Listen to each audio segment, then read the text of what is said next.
এখন থেকে কেউ আর কালো থাকবে না। এটা ছেলেমেয়ের কালো কুচকুচে ত্বকে যেখানেই লাগানো হবে সেখানেই হবে দুধের মতো ফর্সা। এটি ব্যবহার করলে আপনাকে আর পেডিকিউর ম্যানিকিউর করার জন্য পার্লারে যাওয়া লাগবে না। ঘরে বসেই আপনি আপনার হাত পা সুন্দর করে নিতে পারবেন। এছাড়াও গলায়, ঘাড়, কনুই বা হাঁটুতে জমে থাকা ময়লা পরিষ্কার হয়ে যাবে। এছাড়াও এটি কিন্তু আপনারা আন্ডার আর্ম বা কোণের দাগ দূর করার জন্য ব্যবহার করতে পারবেন।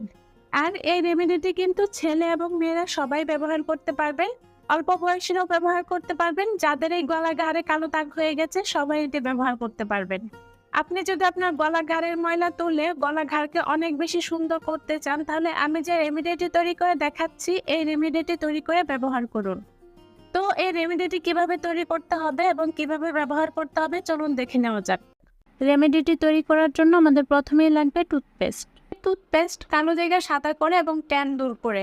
আপনারা চাইলে এখানে অন্য যে কোনো ব্র্যান্ডের টুথপেস্টই ব্যবহার করতে পারবেন।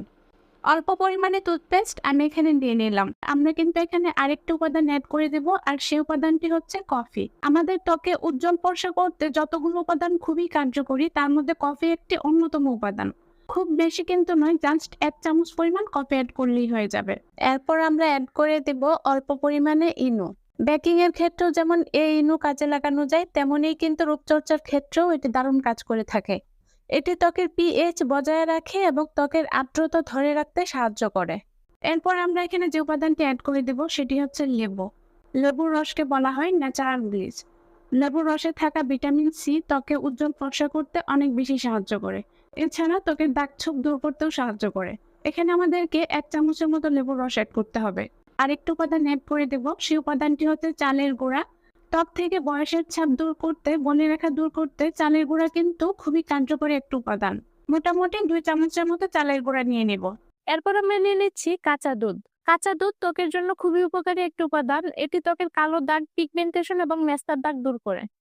সবগুলো উপাদান চামচের সাহায্যে খুব ভালো করে মিশিয়ে নিতে হবে। আমি এখানে যে উপাদানগুলো ব্যবহার করেছি প্রত্যেকটা উপাদানই ত্বকের দাগ ছোপ দূর করতে খুবই কার্যকরী। এছাড়াও প্রত্যেকটা উপাদানে ত্বকের ময়লা পরিষ্কার করতে সাহায্য করে, ত্বকে উজ্জ্বল ফর্সা করতে সাহায্য করে। সবগুলো উপাদান ভালো করে মিশিয়ে নিলে যে রেমেডিটি তৈরি হবে সেই রেমেডিটি কিন্তু আমাদেরকে ব্যবহার করতে হবে। আমি যে উপাদানগুলো দিয়ে এই রেমেডিটি তৈরি করছি, আপনারা যদি সেই উপাদানগুলো দিয়ে এই রেমেডিটি তৈরি করে ব্যবহার করেন তাহলে 100% ভালো ফলাফল পাবেন। তবে এগুলো যে রেগুলার ব্যবহার করতে হবে তা কিন্তু নয়।